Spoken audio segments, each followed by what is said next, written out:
हरियाणा में बीजेपी के सभी विधायक पंचकुला स्थित पार्टी के प्रदेश मुख्यालय पंचकमल पहुंचे। यहां सीएम नायब सिंह सैनी की मौजूदगी में सभी बीजेपी विधायकों को केंद्रीय गृह मंत्री अमित शाह की ओर से लोकसभा में दिए गए भाषण को सुनाया गया। इस दौरान बीजेपी नेताओं ने कांग्रेस पर जमकर प्रहार भी किए। देखिए।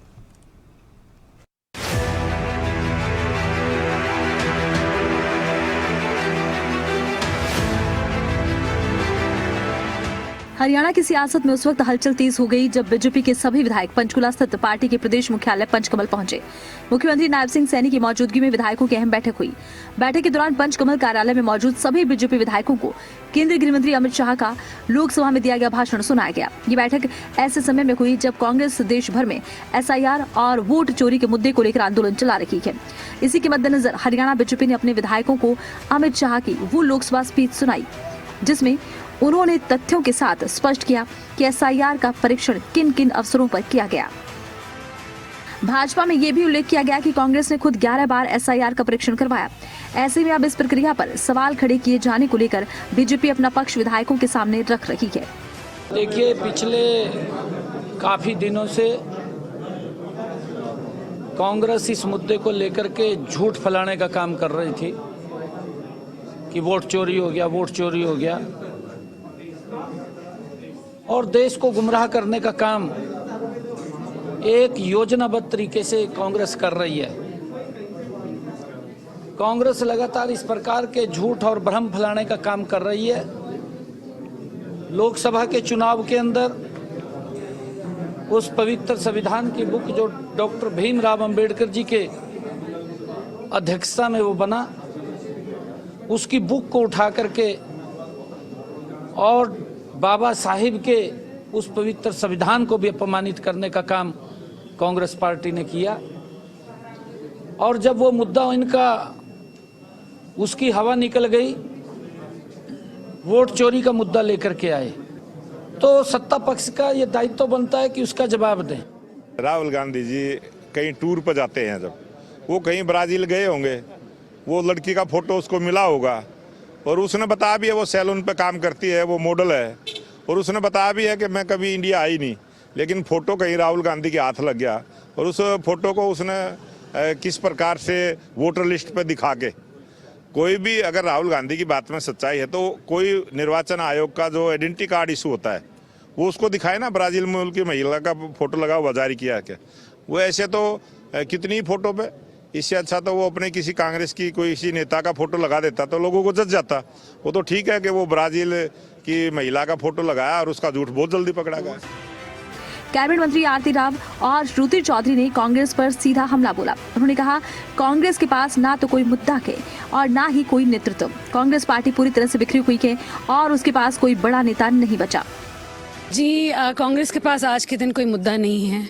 अगर कोई भी परिवर्तन और इसके साथ साथ हमारे देश को आगे बढ़ा रहा है तो वो भारतीय जनता पार्टी है, हमारे माननीय प्रधानमंत्री मोदी जी हैं। तो आज के दिन जब उनके पास कोई मुद्दा नहीं है तो मुद्दा वो अपने तौर से बना रहे हैं, कोई ऐसी बात नहीं। जब माननीय अमित शाह जी बोलते हैं, वो होम मिनिस्टर हैं देश के और तथ्यों के साथ बोलते हैं और उसी तरीके से पार्लियामेंट में बोलना चाहिए। आप नेता प्रतिपक्ष की चाहे आप स्पीच सुन लीजिए या कोई भी कांग्रेसी की स्पीच, कोई तथ्य तो है नहीं। एक भी कंप्लेंट इन्होंने बिहार में वोट का अगर इनको ऐसा कुछ लगा, एक भी कंप्लेंट इलेक्शन कमीशन को नहीं दी है और यहाँ पे इस प्रकार की बातें कर रहे हैं। हरियाणा के लिए इतनी बड़ी बड़ी बातें कर रहे हैं कि ये इलेक्टेड सरकार नहीं है, वोट चोरी है। इनको हमारे संस्कृति से अवगत ही नहीं है कि किस तरीके से गांव में हर एक को पता होता है कि कहाँ वोट, कहाँ किसकी कहाँ जाएगी, गांव वालों में आपस में, और पूरा लड़ाइयाँ हो जाती हैं बूथों पे। तो इस प्रकार के बे आधार बात करना, और इससे दिखता है कि कितना खोखलापंती एक्चुअली आ चुकी है कांग्रेस में। कैबिनेट मंत्री श्याम सिंह राणा और अरविंद शर्मा ने भी कांग्रेस को आड़े हाथों लिया। उन्होंने कहा कि अमित शाह ने लोकसभा में बिल्कुल सही बातें रखी हैं। बीजेपी में मजबूत नेतृत्व है, जबकि कांग्रेस की स्थिति यह है कि कई जगहों पर जिला अध्यक्ष तक नहीं है। कांग्रेस की रैलियों को उन्होंने मुद्दा विहीन बताया। साथ उन्होंने कहा कि जनता अब कांग्रेस की इस राजनीति को समझ चुकी है, ऐसे आरोपों का कोई असर नहीं होने वाला। कांग्रेस का तो कुछ जिले के तक सीमित है, अब जब उनको ये बात कहने लगे भी तुम्हारा तो जिले का अध्यक्ष नहीं, विपक्ष का लीडर नहीं, पार्टी का कोई ढांचा नहीं, सिस्टम नहीं, कि वो तो रैली तो पॉलिटिकल पार्टी कोई किसी मुद्दे पे कर ले, उसको तो रोक नहीं सकता, लेकिन कोई मुद्दा नहीं है। ये तो इलेक्शन कमीशन इंडिपेंडेंट संस्था है ये देश की, जहाँ जहाँ चुनाव होते हैं इलेक्शन कमीशन कराता है, जहाँ कांग्रेस की सरकार है वहाँ भी इलेक्शन कमीशन ने चुनाव कराया।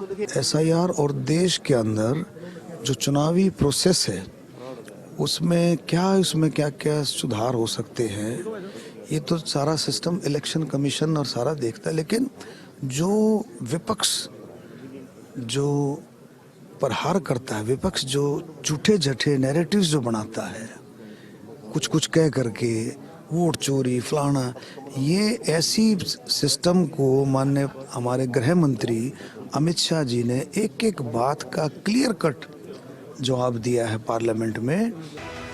पंचकमल में हुई ये बैठक बीजेपी की सियासी रणनीति को मजबूत करने की कवायद मानी जा रही है। SIR और वोट चोरी के मुद्दे पर कांग्रेस के हमलों का जवाब देने के लिए बीजेपी पूरी तरह से मैदान में उतर चुकी है। आने वाले दिनों में हरियाणा की राजनीति में ये टकराव और तेज होने के संकेत मिल रहे हैं।